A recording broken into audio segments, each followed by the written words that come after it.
الحمد للہ وکفا وسلام علی عبادہ الذین اصطفى اما بعد اعوذ باللہ من الشیطان الرجیم بسم اللہ الرحمن الرحیم الف لام میم ذالک الکتاب لا ریب فیہ ھدی للمتقین سبحان ربک رب العزۃ عما یصفون وسلام علی المرسلین والحمد للہ رب العالمین اللہم صلی علی سیدنا محمد وعلی آل سیدنا محمد وبارک وسلم۔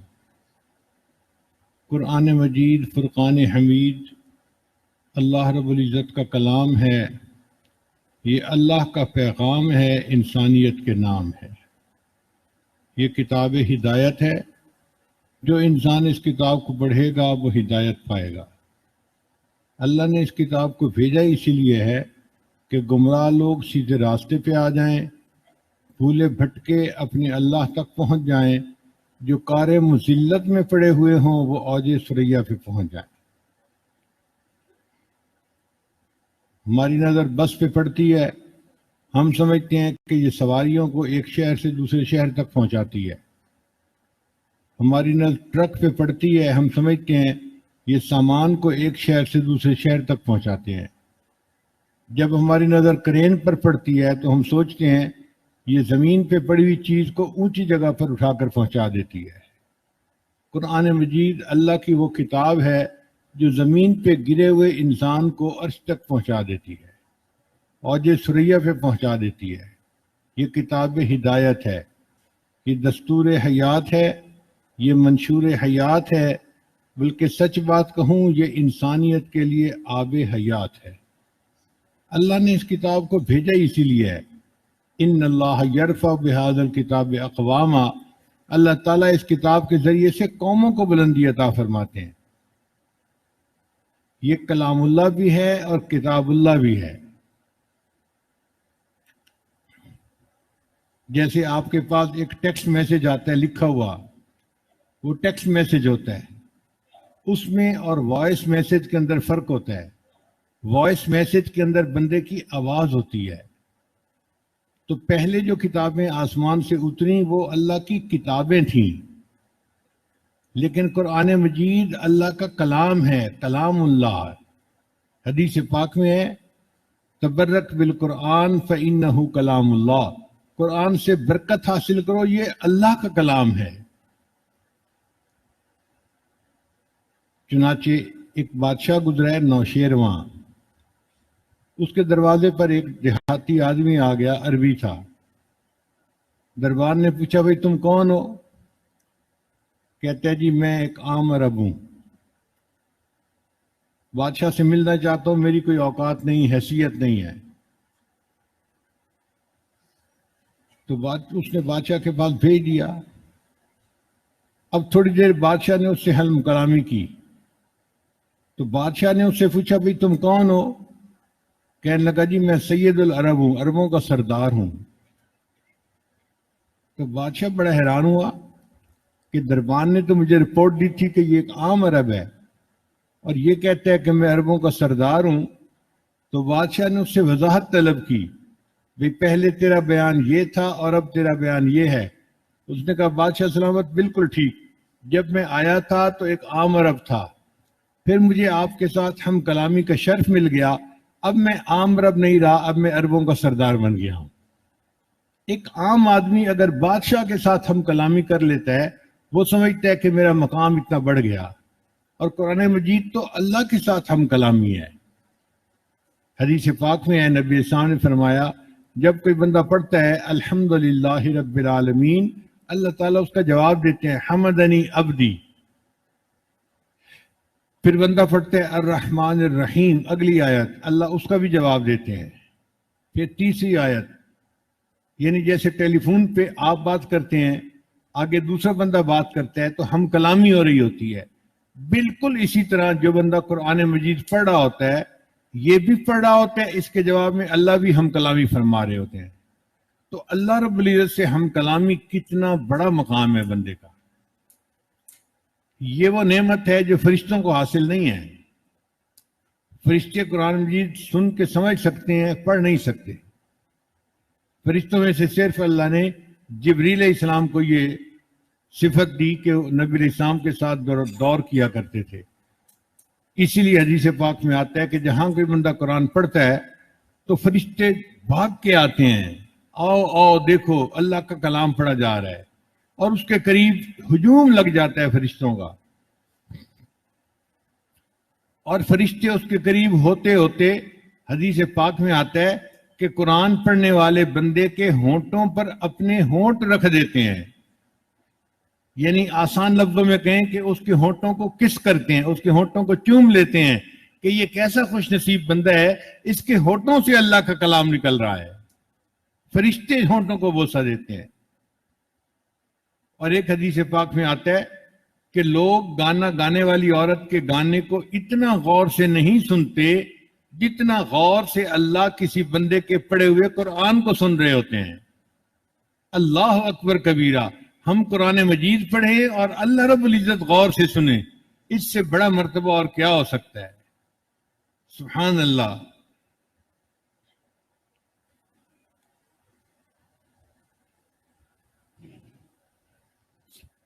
مدینہ طیبہ میں ایک قاری تھے امام عاصم رحمۃ اللہ علیہ. ان کے منہ سے بہت خوشبو آتی تھی. لوگ سمجھتے تھے منہ میں الائچی رکھتے ہیں یا کوئی اور چیز جس کی وجہ سے خوشبو آتی ہے. اب ایک دن ایک شاگرد تھا، وہ پیچھے پڑ گیا. حضرت آپ کے منہ سے خوشبو آتی ہے، آپ منہ میں کیا رکھتے ہیں؟ بھئی میں کچھ نہیں رکھتا. حضرت پلیز بتا دیں. وہ بھی کوئی لسوڑا ٹائپ بندہ تھا، چپک ہی گیا. حضرت بتا دیں، حضرت بتا دیں.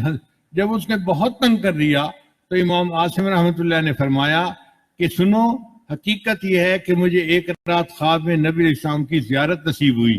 اللہ کے محبوب صلی اللہ علیہ وسلم نے فرمایا، عاصم تم میری مسجد میں اللہ کا قرآن پڑھاتے ہو، لاؤ میں تمہارے لبوں کو بوسہ دوں.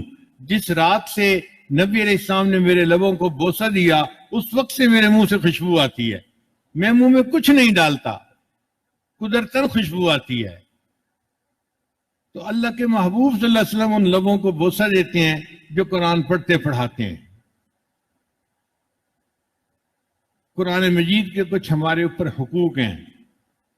ان میں پہلا حق ہے قرآن مجید کے اوپر ایمان لانا کہ یہ اللہ کا کلام ہے، اللہ کی کتاب ہے اور اللہ کی آخری کتاب ہے، اور یہ 30 پاروں پہ مشتمل کتاب ہے. اس کتاب کے اندر نہ کوئی رد و بدل ہو سکتی ہے، نہ کوئی تحریف ہو سکتی ہے. کسی نے اس کے اندر کوئی تبدیلی نہیں کی. جو قرآن ہمارے مجید ہے، پاس ہے، یہ وہی قرآن مجید ہے جو نبی علیہ الصلوۃ والسلام کے پاس تھا، بغیر کسی تبدیلی کے. یہ آج تک دنیا میں محفوظ موجود ہے، اس لیے کہ اس کی حفاظت کا ذمہ اللہ نے لیا ہے.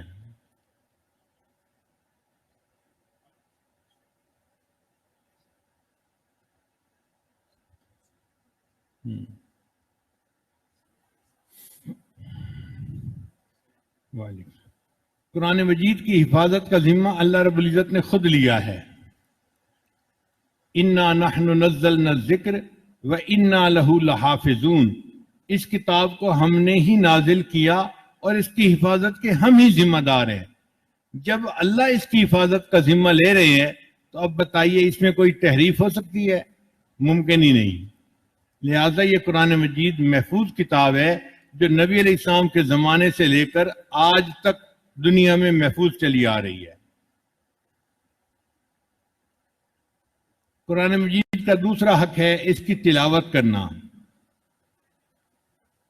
ہر مسلمان پر یہ حق ہے کہ وہ سال میں 2 مرتبہ قرآن مجید کو پورا مکمل پڑھے، الف لام سے لے کر الف لام میم سے لے کر والناس تک. 2 مرتبہ پورے سال میں پڑھنا یہ قرآن مجید کا حق ہے. اگر کوئی بندہ نہیں پڑھے گا اس سے قیامت کے دن سوال کیا جائے گا.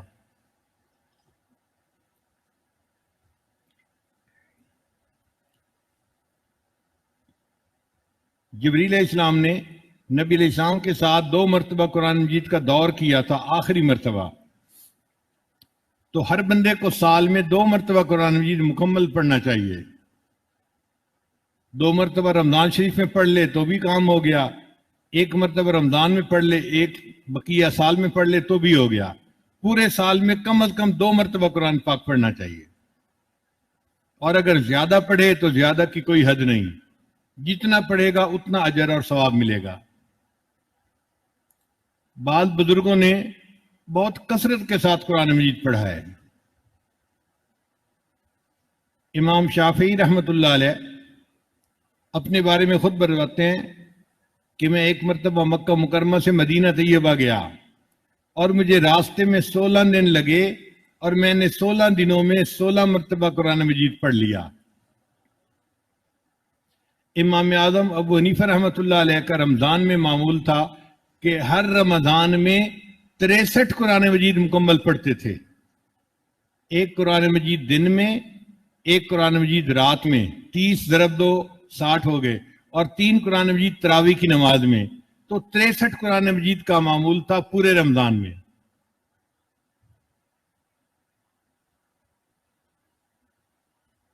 الحمدللہ ہمارے اس مجمع میں کئی ایسے بھی علماء طلباء ہیں جو اپنے حالات کا خط مجھے لکھتے ہیں۔ انہوں نے مجھے اس مرتبہ بھی لکھا، ہمارا جی روزانہ 1 قرآن مجید پڑھنے کا معمول ہے۔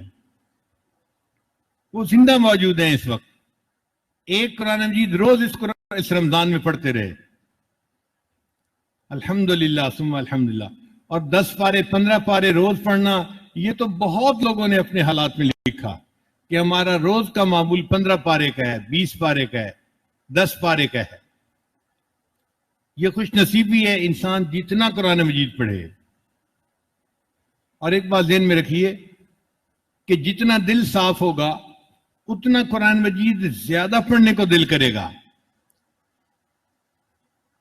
جیسے اچھا کھانا ہوتا ہے نا، تو جو کھانے کے شوقین ہوتے ہیں ان کا جی نہیں بھرتا، اسی طرح قرآن مجید ایسی کتاب ہے، اس کے پڑھنے سے پڑھنے والے کا دل نہیں بھرتا، اور دل چاہتا ہے پڑھوں اور پڑھوں۔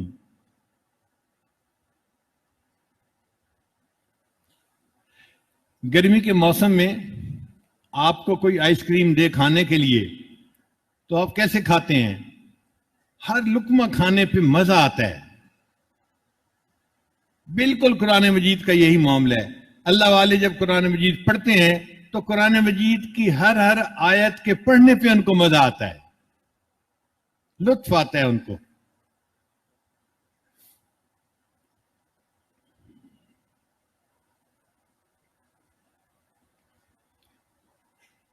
ایک صحابی کے بارے میں واقعہ ہے کہ نبی علیہ الصلوۃ والسلام نے ان کے ذمہ لگایا کہ تم رات کو پہرا دینا، ایسا نہ ہو کہ دشمن آئے اور رات کو حملہ کر دے۔ وہ ایک چٹان کے اوپر کھڑے ہو گئے اور انہوں نے قرآن مجید پڑھنا شروع کر دیا۔ ادھر سے دشمن بھی آ گیا، دشمن نے ایک تیر مارا، وہ ان کو لگا، خون نکلا، اور وہ قرآن پڑھتے رہے۔ پھر دوسرا تیر مارا، پھر تیسرا تیر مارا، حتیٰ کہ انہیں یہ محسوس ہوا کہ میرے جسم سے اتنا خون نکل جائے گا کہ میں بے ہوش ہو کے گر جاؤں گا، اور لوگوں کو میں جگا نہیں سکوں گا، بتا نہیں سکوں گا، تو میرے فرض منصب میں کوتاہی ہو جائے گی۔ تو انہوں نے فوراً نماز کا سلام پھیرا اور لوگوں کو جگایا کہ بھئی دشمن قریب ہے، اور کہنے لگے اللہ کی قسم اگر مجھے اپنے فرض منصب میں کوتاہی کا ڈر نہ ہوتا میں تیروں پہ تیر کھاتا رہتا، سورہ کہف کو مکمل پڑھے بغیر نماز ختم نہ کرتا۔ اتنا ان کو مزہ آتا ہوگا کہ تیروں پہ تیر لگتے رہیں پرواہ نہیں، لیکن میں سورہ کہف کو مکمل پڑھنے کے بعد سلام پھیروں گا، اس سے پہلے نہیں پھیرنا۔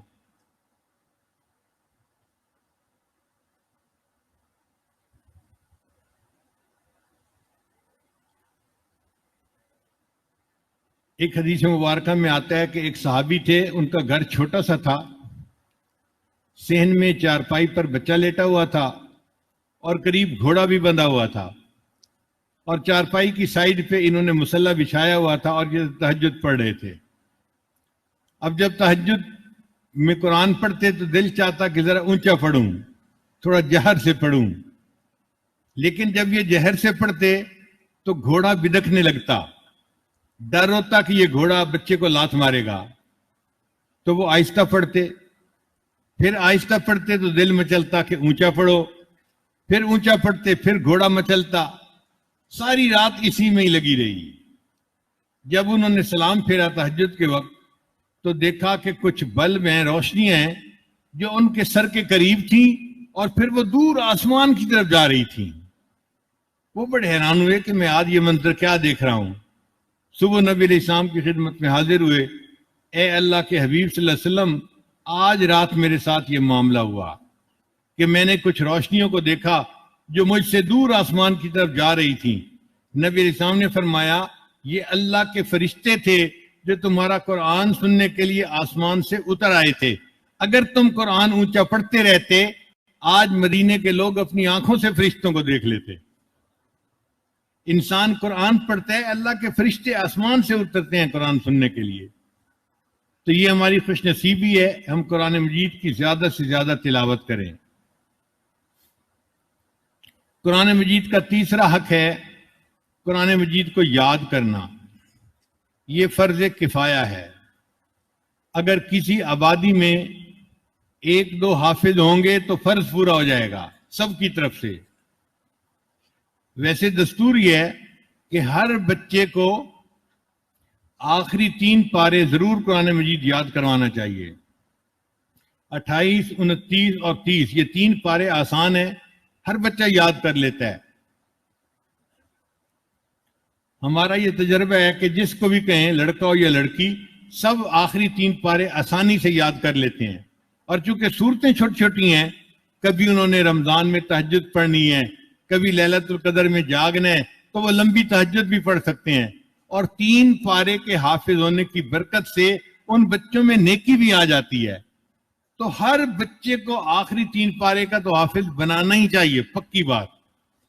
جب وہ 3 پارے کا حافظ بن جائے پھر ٹیچر پیرنٹ میٹنگ کال کرنی چاہیے، ماں باپ بھی ہوں، استاد بھی ہوں اور وہ لڑکا بھی ہو۔ اب سب میٹنگ کریں، لڑکے سے پوچھیں بھئی آپ نے 3 پارے یاد کر لیے، کیا آپ بقیہ قرآن پاک بھی یاد کر لیں گے؟ اور لڑکا سینے پہ ہاتھ لا کے کہے ہاں میں ضرور حافظ بنوں گا، اس کے اندر ایک جذبہ ہو، ایک شوق ہو۔ اور ماں باپ کہے جی کہ ہاں ہم بھی تیار ہیں، اور ٹیچر کہے جی لڑکا بڑا عقل مند ہے، اس نے اچھے یاد کر لیے ہیں 3 پارے، یہ باقی بھی یاد کر لے گا۔ جب تینوں متفق ہو جائیں اس بچے کو تیسرے آگے پورا قرآن یاد کرنے کے لیے آپ بٹھا دیں، وہ بچہ 2 سال کے اندر پورے قرآن پاک کا حافظ بن جائے گا۔ اور اگر بچے کا اپنا موڈ حافظ بننے کا نہیں، اس کو مت قرآن پاک کا حافظ بننے کے لیے بٹھائیں۔ لوگ اپنے شوق میں بچے کو حافظ بناتے بناتے اس کو بددین بنا دیتے ہیں۔ اوپر سے وہ بچہ حافظ بن رہا ہوتا ہے، اندر سے بددین بن رہا ہوتا ہے، چونکہ اس کے دل میں شوق نہیں ہوتا۔ تو یہ کوئی زبردستی کی بات نہیں ہے، خوشی دیاں ونگا، یہ خوشی کی بات ہے۔ جو شوق سے بچہ بننا چاہتا ہے وہ بنے، جو نہیں بن سکتا کوئی بات نہیں، کیونکہ فرض کفایہ ہے، کچھ بچوں کا بننا ضروری ہے۔ ہمارا یہ تجربہ ہے، ایک عام ایوریج آئی کیو لیول کا بچہ 2 سال کے اندر آرام سے قرآن مجید یاد کر لیتا ہے، اور اگر زیادہ ذہین ہو تو 1.5 سال میں بھی یاد کر لیتا ہے، 1 سال میں بھی یاد کر لیتا ہے۔ ہمارے پاس مدرسے میں ایک لڑکی آئی، وہ ڈبل ایم اے تھی، ایم اے جغرافی، ایم اے کیلیگرافی، اور کہنے لگی کہ میں نے حافظہ بننا ہے۔ تو مجھے گھر والوں نے پوچھا کہ جی چھوٹی بچیاں حافظ بنتی ہیں، اور یہ تو 26 سال کی 25 سال کی جوان بڑی لڑکی ہے، یہ کیسے بیٹھے گی ان چھوٹی چھوٹی بچیوں کے ساتھ؟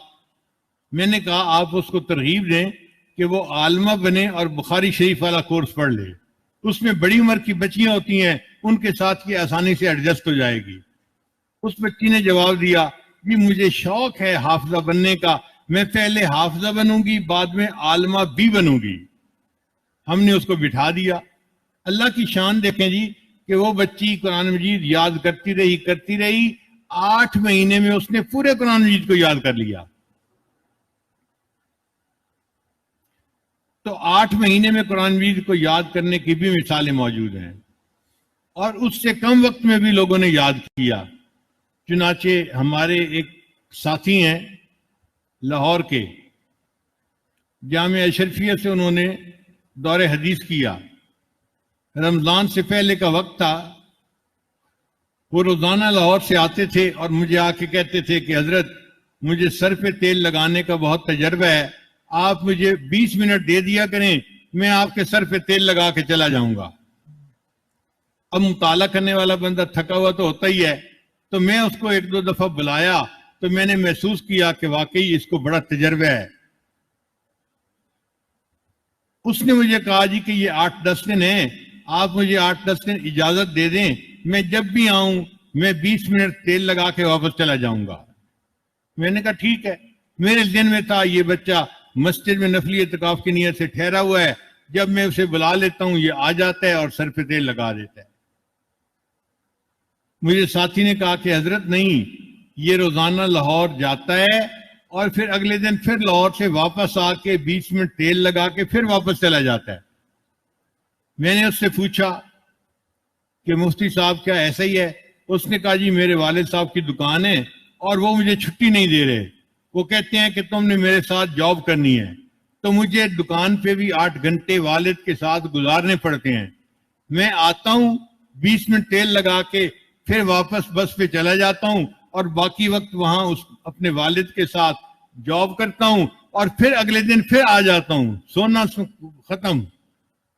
مجھے بڑی حیرت ہوئی کہ یہ نوجوان بالکل ہی نہیں سوتا اور صرف ادھر سر پہ تیل لگاتا ہے, پھر سفر کر کے جاتا ہے اور وہاں جا کے والد کے ساتھ پھر جاب کرتا ہے. تو میں نے اسے کہا کہ ایسے کرو کہ کل جب جاؤ نا اپنے والد کے پاس, ان کو میرے سلام دینا اور کہنا کہ پیر صاحب نے سلام دیا ہے بس.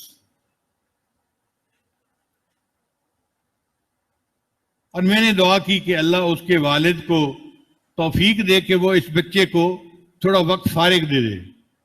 اللہ کی شان دیکھیں, اس نے جا کے والد صاحب کو سلام دیے تو والد صاحب نے کہا تم روز آتے جاتے ہو, تمہاری کوئی کمی کوتاہی پیر صاحب کو پتہ چل گئی ہوگی, اس لیے انہوں نے مجھے سلام بھیجے ہیں. اچھا ایسے کرو کہ تم پورا مہینہ جاؤ اور ان کے پاس اعتکاف کر لو. تو والد نے پورے رمضان کے مہینے کے اعتکاف کی اس کو اجازت دے دی. وہ بچہ بڑا خوش میرے پاس آیا, حضرت مجھے تو پورے رمضان اعتکاف کی اجازت مل گئی. میں نے کہا بہت اچھا ہے, اب آپ ایسا کریں کہ مسجد میں اعتکاف کریں اور وقت عبادت میں گزاریں. کہنے لگا حضرت میں عالم تو بن گیا ہوں, اگر آپ اجازت دیں تو میں حافظ بھی بن جاؤں. میں نے کہا ضرور کوشش کرو. اللہ کی شان دیکھیں, اس بچے نے اسی مسجد میں قرآن مجید یاد کرنا شروع کیا اور 30 دن کے اندر پورا قرآن مجید یاد کر لیا. وہ دن میں پارا یاد کرتا تھا اور رات کو تراویح کی نماز میں سناتا تھا. 30 دن میں یاد کر لیا. میں سناتا تھا لوگوں کو کہ 30 دن میں بچے نے یاد کیا. میرا بڑا بیٹا حافظ حبیب اللہ حافظ ہے. کہنے لگا ابو میں حافظ ہوں, مجھے پتہ ہے. اس نے 28 دن میں یاد کیا, 29ویں شب میں اس نے قرآن پاک مکمل پڑھ لیا تھا. تو آج کے دور کا ایک نوجوان اس زمانے میں 1 مہینے میں قرآن مجید کو یاد کر لیتا ہے, اور اس سے کم وقت میں بھی قرآن مجید کو یاد کیا گیا. کتابوں میں لکھا ہے امام اعظم ابو حنیفہ رحمۃ اللہ کا ایک شاگرد تھا, اس کا نام تھا محمد. بڑے امیر باپ کا بیٹا تھا, بہت امیر باپ کا, اور خوبصورت بہت تھا بچہ, اور بہت ذہین تھا. امام شافعی کا استاد بنا. جب امام صاحب کے پاس پڑھنے آیا تو امام صاحب نے کہا کہ بچے لگتے ہے کہ تم تو حافظ نہیں ہو. اس نے کہا جی میں حافظ تو نہیں ہوں. فرمایا تمہیں پتہ نہیں کہ میرا شاگرد بننے کے لیے حافظ بننا ضروری ہے, یہ پری ریکوائرمنٹ ہے. جو میرے پاس پڑھنے آئے وہ حافظ ہونا چاہیے, تم جاؤ اور حافظ بن کے آؤ. وہ بچہ اٹھا اور چلا گیا. پھر 1 ہفتے کے بعد وہ امام صاحب کو ملنے کے لیے آیا. امام صاحب سمجھے اپنے استاد کو سلام کرنے کے لیے آیا, تو پوچھے محمد کیسے آئے؟ حضرت آپ نے فرمایا تھا جاؤ قرآن مجید کو یاد کر کے آؤ. میں 1 ہفتے میں پورے قرآن مجید کو یاد کر کے واپس آ گیا ہوں. 1 ہفتے میں قرآن مجید کو یاد کرنے کی بھی مثالیں دنیا میں موجود ہیں. اور اس سے بھی کم وقت میں حضرت مفتی تقی عثمانی رحمت برکاتہم نے کتاب لکھی ہے, تراشی اس کا نام ہے. چھوٹی چھوٹی باتیں ہیں اس میں وہ لکھتے ہیں کہ ایک عالم تھا ہشام کلبی, حدیث کا بھی بڑا عالم تھا مگر حافظ نہیں تھا. ان کے بارے میں ہے کہ ایک دفعہ دوست بیٹھے ہوئے تھے، آپس میں بات کرنے لگے، فلاں عالم ہے، فلاں حافظ بھی۔ جب میرا تذکرہ آیا، لوگوں نے کہا عالم تو بڑا ہے، حافظ نہیں ہے۔ وہ کہتے ہیں کہ مجھے بڑا برا لگا کہ میں دنیا میں اتنا بڑا عالم اور حافظ نہیں ہوں، میں نے وہیں بیٹھے بیٹھے حفظ کی نیت کر لی اور 3 دن کے اندر میں نے پورے قرآن مجید کو یاد کر لیا۔ 3 دن میں قرآن مجید کو یاد کرنے کی مثالیں بھی موجود ہیں۔ عمر کے اعتبار سے دیکھیں تو اکثر دیکھا گیا کہ بہترین عمر 7 8 سال 9 سال 10 سال، یہ بہترین عمر ہے قرآن مجید کو یاد کرنے کی۔ النقش کل حجر، اس عمر میں جو یاداشت ہوتی ہے نا، وہ پتھر پہ لکیر کی مانند ہوتی ہے، جو بچہ یاد کر لیتا ہے اسے یاد رہتا ہے۔ لیکن ہارون رشید کے دور میں ایک باپ اپنے بیٹے کو لے کے آیا اور کہنے لگا کہ ہارون رشید میرا بیٹا حافظ ہے، آپ اس کی منزل سنیں۔ ہارون رشید خود بھی حافظ قرآن تھا، اس نے 3 4 دفعہ سنا جگہ سے، بچے نے بالکل ٹھیک سنایا۔ جب اس کا سرٹیفکیٹ باپ نے دکھایا تو اس وقت بچے کی عمر 5 سال تھی، یعنی 5 سال میں وہ بچہ قرآن پاک کا حافظ بن چکا تھا۔ اللہ اکبر کبیرہ۔ تو 5 سال کے بچے بھی حافظ بنتے ہیں، 10 سال کے بچے بھی، اور بڑی عمر کے لوگ بھی۔ چنانچہ ہمارے ایک ساتھی تھے، مجھے انہوں نے فرمایا کہ آپ نے دستار بندی کے لیے ضرور آنا ہے۔ میں نے کہا جی بہت اچھا، میں حاضر ہو جاؤں گا۔ چنانچہ میں گیا، جب دستار بندی ہو رہی تھی میں نے دیکھا ان کے سر کے بال سفید، داڑھی کے بال سفید، بھویں بھی سفید، پلکیں بھی سفید، بازو کے بال بھی سفید، جسم پہ کالا بال نظر نہیں آتا تھا۔ میں نے ان سے پوچھا جی آپ کی عمر کیا ہوگی؟ کہنے لگے جی میری عمر اس وقت 90 سال کے قریب ہوگی، اور اس وقت انہوں نے قرآن مجید کا حفظ مکمل کیا تھا۔ تو 5 سال کا بچہ بھی حافظ بنا اور 90 سال کی عمر کا بوڑھا بھی قرآن مجید کا حافظ بنا۔ اللہ اکبر کبیرہ۔ یہ قرآن مجید کا اعجاز ہے کہ اس کو یاد کرنا آسان ہے، ورنہ دنیا میں کوئی ایسی کتاب نہیں جو اتنے والیوم کی ہو اور اس کو کسی بندے نے یاد کیا ہو۔ کسی کتاب کا کوئی حافظ نہیں ملے گا، اگر حافظ ملے گا تو قرآن پاک کا ملے گا۔ یہ اللہ کے کلام ہونے کی ایک دلیل ہے ہمارے سامنے۔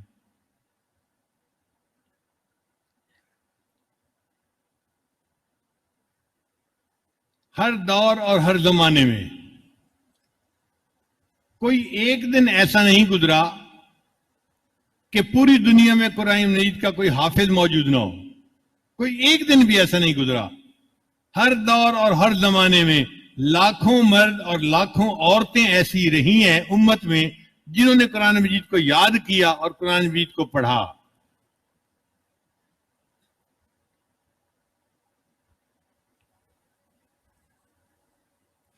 ہمارے بچوں کے ایک قاری صاحب تھے، میں نے ایک وقت ملتان میں ٹائم دیا، وہ مجھے کہنے لگے کہ حضرت میرا گھر ملتان کے قریب ہے، آپ آ ہی رہے ہیں تو ایک وقت کا کھانا میرے گھر کھا لینا۔ میں نے کہا بہت اچھا، ہمارے بچوں کے استاد تھے تو میں نے ان کا اکرام کیا۔ اب 2 4 مہینے بعد میں تو بھول ہی گیا، لیکن جب میں ملتان پہنچا پروگرام کے لیے تو قاری صاحب نازل ہو گئے، حضرت آپ نے وعدہ کیا تھا ایک وقت کھانے کا، آپ میرے ساتھ چلیں۔ ہم چل پڑے۔ وہ میں ملتان سے لے کے نا ایک دیہات میں لے گئے، دیہات میں کوئی 200-300 گھر ہوں گے، اور اپنے گھر کی بیٹھک میں جا کے مجھے بٹھا دیا۔ میں نے کہا قاری صاحب اگر میں ملتان میں رات کو پروگرام کرتا تو ہزاروں لوگ فائدہ اٹھاتے، آپ نے مجھے یہاں دیہات میں بٹھا دیا ہے تو میرے یہاں آنے کا کیا فائدہ؟ ساتھی بیٹھا تھا، وہ کہنے لگا حضرت جی ہاں یہ توپ سے چڑیا مارنا چاہتے تھے۔ تو قاری صاحب کہنے لگے حضرت اپنی جگہ بات ہے، مگر میں آپ کو ایک مقصد کے لیے یہاں لایا ہوں۔ میں نے پوچھا کیا مقصد؟ کہنے لگے یہ ایسا گاؤں ہے کہ جس میں پچھلے 200 سال سے ایک دن بھی ایسا نہیں گزرا کسی گھر میں کوئی بچہ حافظ قرآن نہ ہو، ہر گھر میں حافظ قرآن ہے، اس لیے اس بستی کا نام ہے حافظ والا۔ بستی کا نام بھی حافظ والا پڑ گیا۔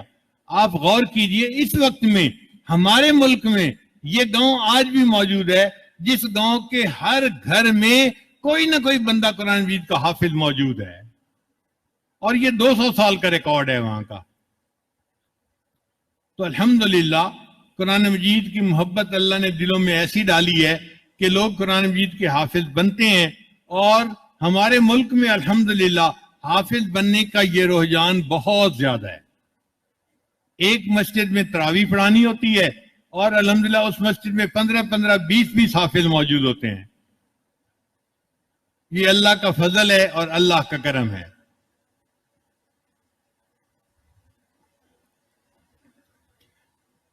یہ جو حافظ لوگ ہوتے ہیں نا، یہ قرآن مجید کی فلیش ڈرائیو ہوتے ہیں۔ آج کمپیوٹر پہ کوئی کام کرے نا تو اس میں کام کو محفوظ کرنا ہو تو 2 طریقے ہیں۔ ایک طریقہ ہے اس کو میموری کے اوپر ریکارڈ کر لیا جائے، ہارڈ ڈسک پہ بھی کر سکتے ہیں، ویسے بھی ڈسک پہ کر سکتے ہیں، اور فلیش ڈرائیو پہ بھی کر سکتے ہیں۔ مگر فلیش ڈرائیو کو لانا لے جانا آسان ہوتا ہے، اس میں پورا وہ ریکارڈ موجود ہوتا ہے۔ تو جو حافظ قرآن بچہ ہے نا، وہ حقیقت میں قرآن مجید کی فلیش ڈرائیو ہے۔ وہ جہاں بھی بیٹھا ہوگا اس کے دماغ کے اندر قرآن مجید محفوظ ہوگا۔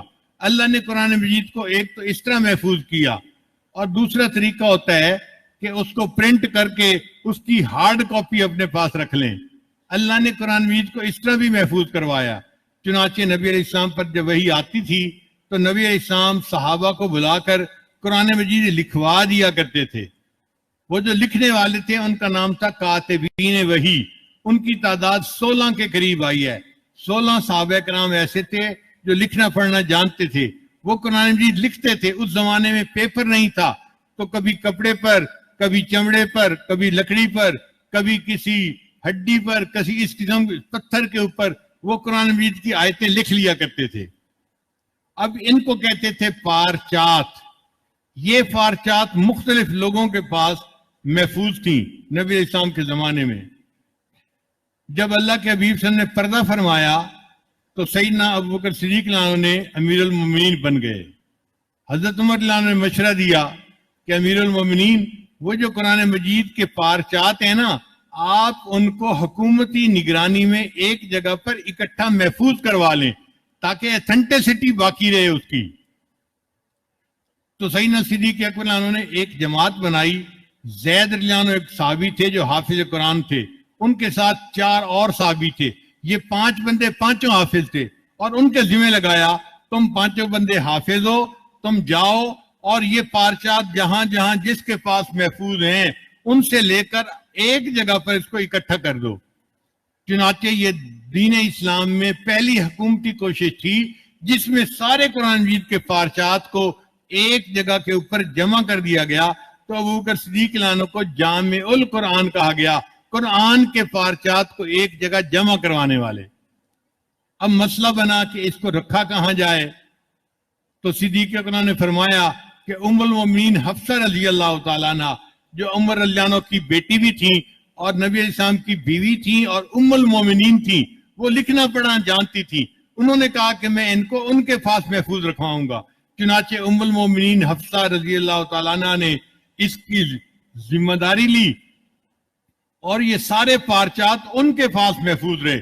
جو بندہ خود لکھنا پڑھنا جانتا ہو وہ دوسرے کو اس میں کوئی رد و بدل نہیں کرنے دیتا۔ چنانچہ ام المومنین نے نگرانی کی اور یہ پارچات ایک جگہ پر رہے۔ پھر جب عثمان غنی رضی اللہ عنہ کا زمانہ آیا، اس وقت کپڑے کے اوپر یعنی چمڑے کے اوپر لکھنے کا ایک رواج پڑ گیا تھا، نئی ایجاد پڑ گئی تھی۔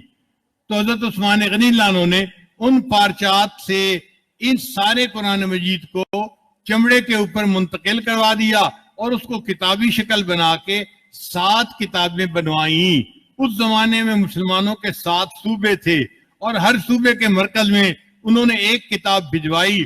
ان میں سے ایک نسخہ آج بھی ترکی کے عجائب گھر میں موجود ہے، اور دوسرا نسخہ ازبکستان کی تاشقند کے ایک مسجد میں جس کا نام ہے تلہ شیخ مسجد، وہاں بھی موجود ہے۔ الحمدللہ اللہ نے مجھے ان دونوں نسخوں کی زیارت کی توفیق عطا فرمائی۔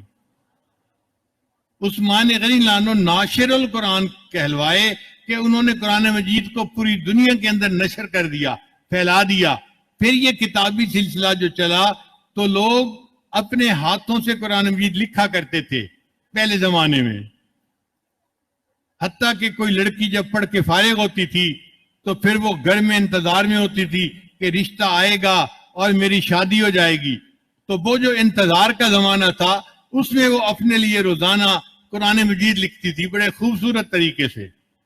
جب وہ قرآن مجید مکمل کر لیتی تھی تو ماں باپ اس کی سنہری جلد بنواتے تھے. بچی کی شادی ہوتی تھی اور جہیز میں سنہری جلد والا اس کو قرآن پاک دے دیا جاتا تھا. ہر بچی اپنے گھر کے لیے خود قرآن پاک لکھتی تھی. اس طرح مسلمانوں کے گھروں میں ہاتھ سے لکھے ہوئے قرآن پاک موجود رہتے تھے. پھر سب سے پہلے رشیا کا ایک عالم تھا, اس کا نام تھا حمزہ بے رحمت اللہ علیہ.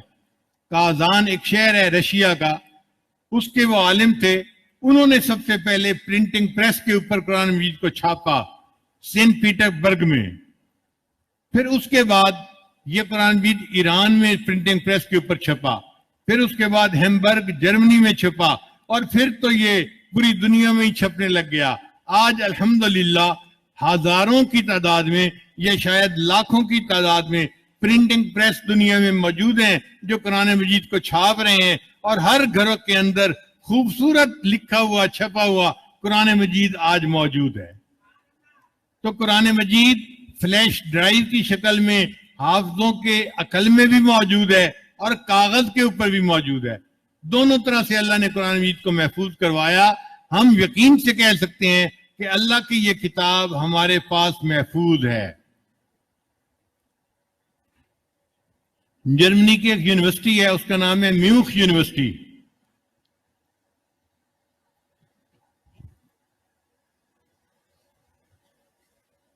اس میوخ یونیورسٹی میں ان کا ایک ڈپارٹمنٹ ہے. جیسے ہمارے یہاں اسلامک اسٹڈیز کا ڈپارٹمنٹ ہوتا ہے نا, تو ان کا ایک ڈپارٹمنٹ تھا یونیورسٹی کا. اس نے کئی ملین ڈالر کا ایک منصوبہ بنایا کہ مسلمان کہتے ہیں کہ قرآن پاک محفوظ ہے, ہم تجربہ تو کریں محفوظ بھی ہے یا نہیں ہے. تو انہوں نے کئی ملین ڈالر اس کے لیے مخصوص کیے اور اس کے لیے 100-200 بندے انہوں نے اپوائنٹ کیے. انہوں نے سوچا کہ ہم کیسے ویریفائی کریں. ان کا دیکھو یہ قرآن مجید ایک جگہ نہیں چھپتا, ہزاروں جگہ چھپتا ہے. ہم ایسے کرتے ہیں مختلف ملکوں کے مختلف شہروں میں دیہاتوں میں جہاں جہاں قرآن مجید چھپتا ہے اس کو ہم ایک جگہ پر اکٹھا کرتے ہیں. تو انہوں نے 40,000 قرآن مجید کے نسخے خرید کر ایک جگہ پر اکٹھے کیے. ان کا خیال یہ تھا یہ 40,000 جگہوں پر چھپے ہوئے مختلف قرآن ہیں, کہیں نہ کہیں تو زیر زبر کا فرق نکل آئے گا, کوئی نقطے کا فرق نکل آئے گا. لیکن جب انہوں نے 40,000 قرآن مجید کو ایک ایک حرف دیکھ کر آزمایا اور پڑھا تو انہوں نے اس بات کو ویریفائی کیا کہ 40,000 نسخوں میں ایک نقطے کا بھی کہیں فرق نہیں تھا. اللہ فرماتے ہیں ہم نے قرآن مجید کو نازل کیا اور اس کتاب کی حفاظت کے ہم ہی ذمہ دار ہیں. دیکھا اللہ نے اپنی کتاب کی ذمہ داری کیسے نبھائی. آج بھی قرآن مجید محفوظ ہے.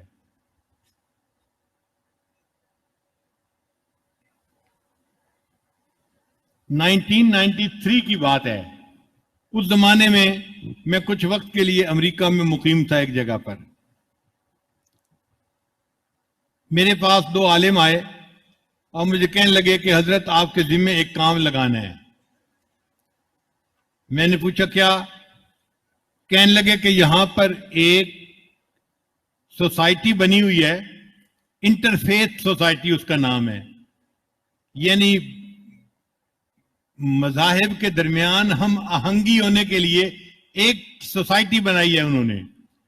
ہمارے ہاں تو آج یہ باتیں شروع ہو رہی ہیں نا انٹرفیتھ کی, یہ امریکہ میں 1993 میں شروع ہو گئی تھی. تو وہاں آپ کو لے کے جانا ہے. میں نے کہا کیوں؟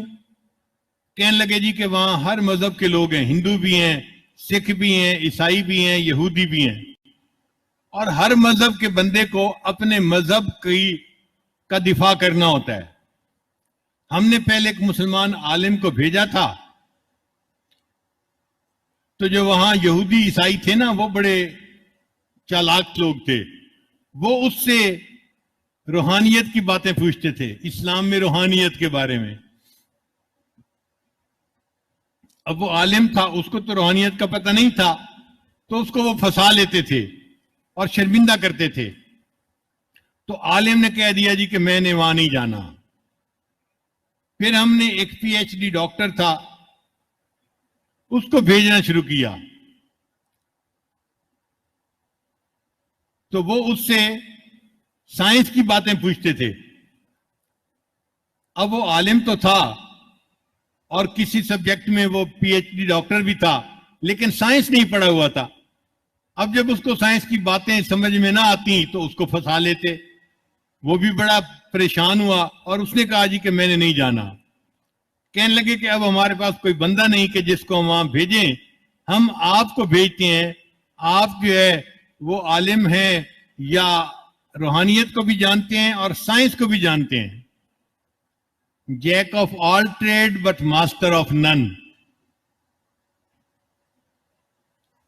تو اب چونکہ علماء نے کہا تھا تو میں ان کے ساتھ چلا گیا. میں نے وہاں دیکھا واقعی یہودی بھی تھے، عیسائی بھی تھے، ان کے جو علماء تھے سب وہاں موجود تھے، اور ان سب نے جیسے ایکا کیا ہوا تھا مسلمانوں کے خلاف. ان اناؤنسڈ ایکا تھا، آپس میں وہ اکٹھے ہو جاتے تھے اور مل کے مسلمان عالم کو پریشان کرتے تھے. خیر میں نے وہاں جا کے ان کو اپنا تعارف کروایا. میں نے کہا کہ میں عالم نہیں، میں طالب علم ہوں.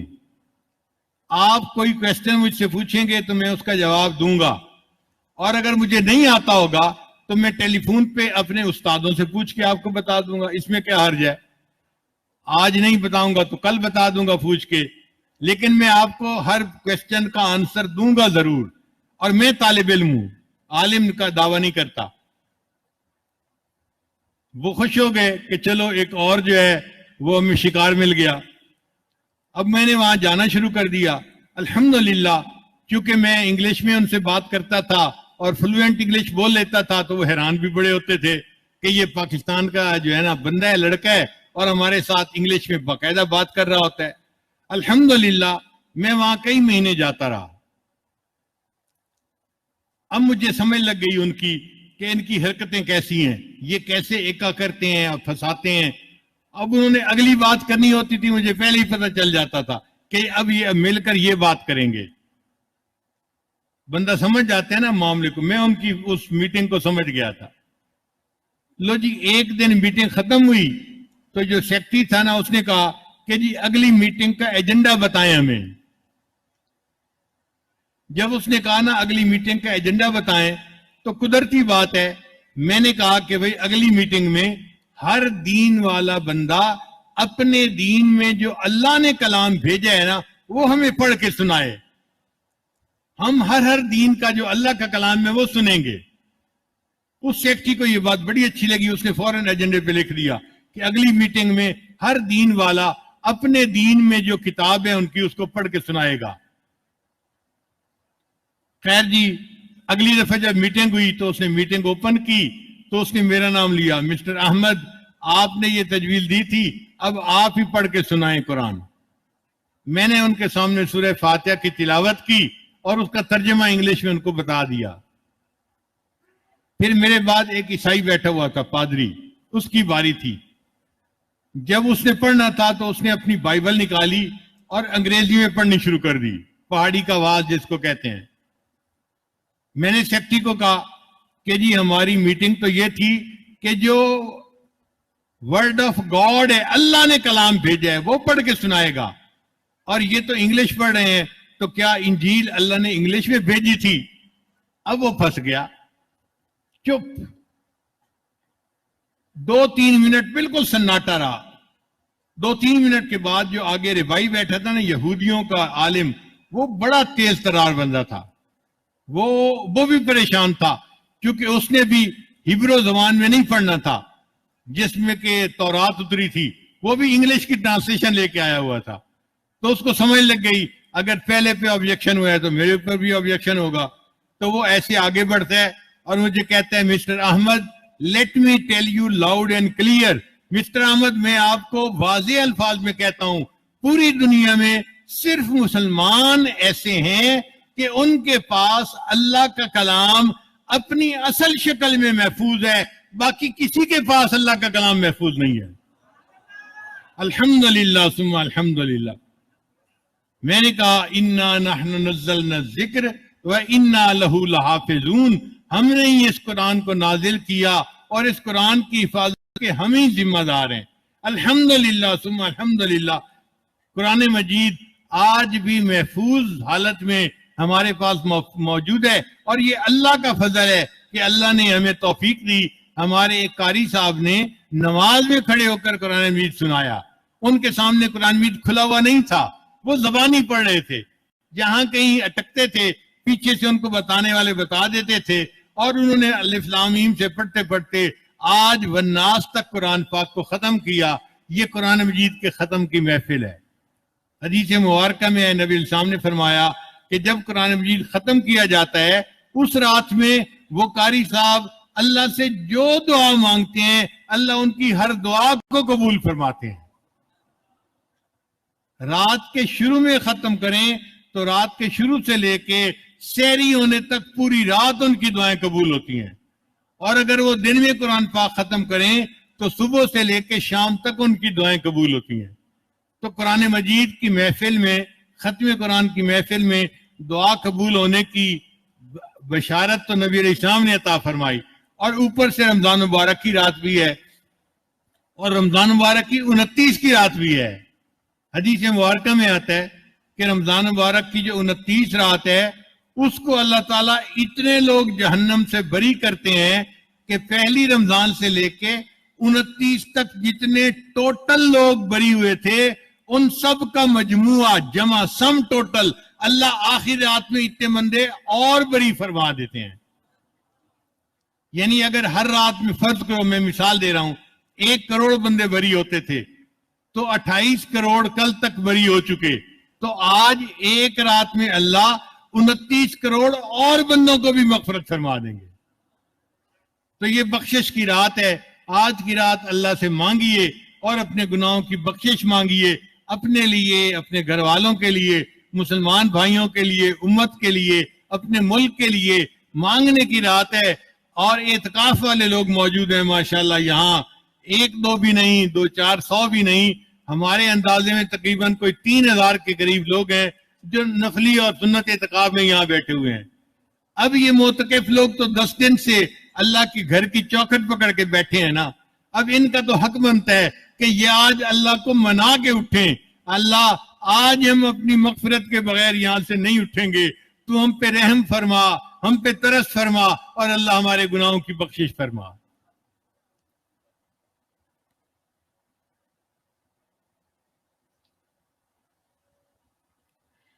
پہلے ہم توبہ کے کلمات پڑھ لیتے ہیں، پھر اس کے بعد مراقبہ کریں گے، پھر دعا مانگیں گے۔ یہ کلمات سچے دل کے ساتھ پیچھے پڑھتے جائیے۔ بسم اللہ الرحمن الرحیم، لا الہ الا اللہ محمد الرسول اللہ، آمنت باللہ وملائکتہ وکتبہ ورسلہ والیوم الآخر والقدر خیرہ وشرہ من اللہ تعالی والبعث بعد الموت، آمنت باللہ کما ہوا باسمائہ وصفاتہ وقبلت جمیع احکامہ اقرار باللسان وتصدیق بالقلب، اشہد ان لا الہ الا اللہ واشہد ان محمدا عبدہ ورسولہ، استغفر اللہ ربی من کل ذنب واتوب الیہ برحمتک یا ارحم الراحمین۔ ان کلمات کو پڑھنے سے ہم تو طائب ہو چکے ہیں۔ چند معمولات ہیں جن کو باقاعدگی سے کریں گے تو اللہ تعالیٰ دل کو منور کریں گے۔ ایک ہے 100 مرتبہ استغفار صبح و شام پڑھنا، دوسرا ہے 100 مرتبہ درود شریف صبح و شام پڑھنا، تیسرا قرآن مجید کی تلاوت روزانہ کرنا، چوتھا ہے چلتے پھرتے ہر وقت دل میں اللہ کو یاد کرنا، ہتھ کارول دل یارول، ہاتھ کام کاج میں مصروف اور دل اللہ تعالیٰ کی یاد میں مصروف، اور پانچویں چیز ہے مراقبہ کرنا۔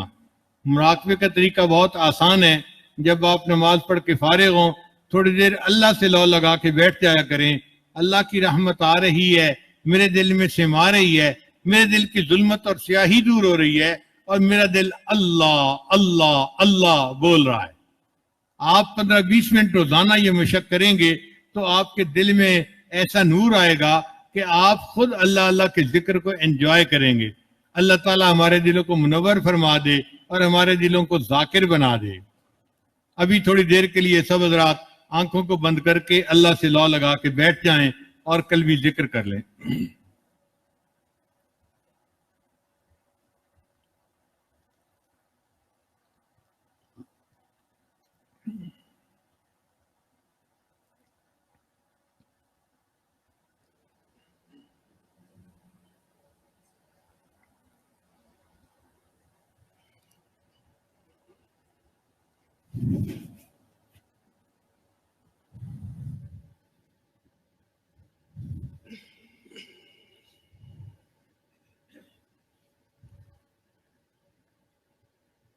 میں تیرے سامنے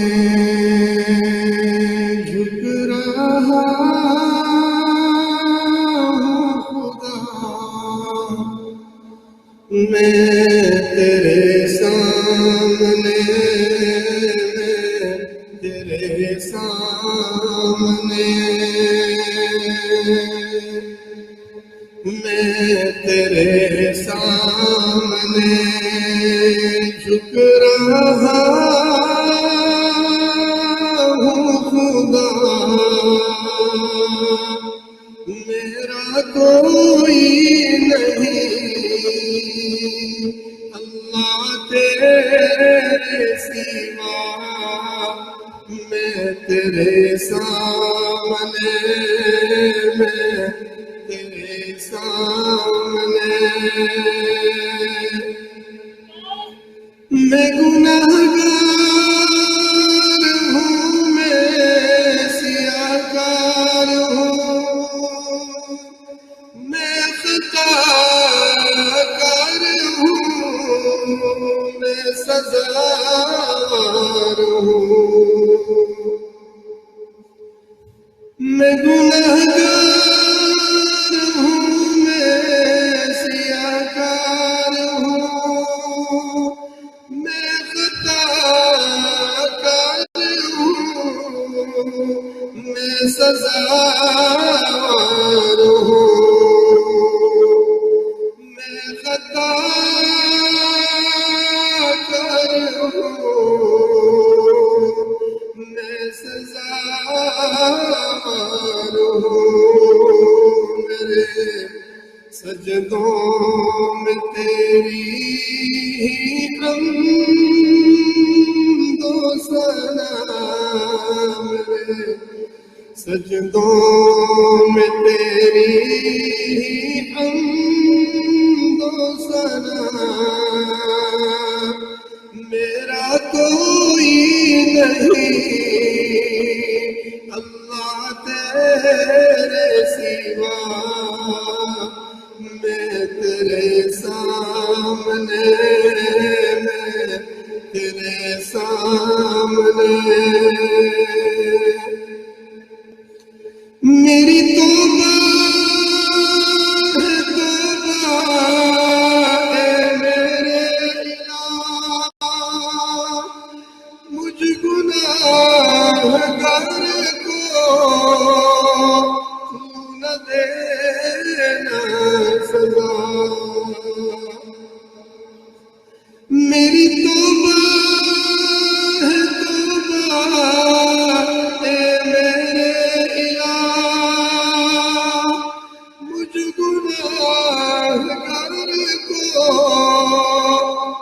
نہ دینا سزا،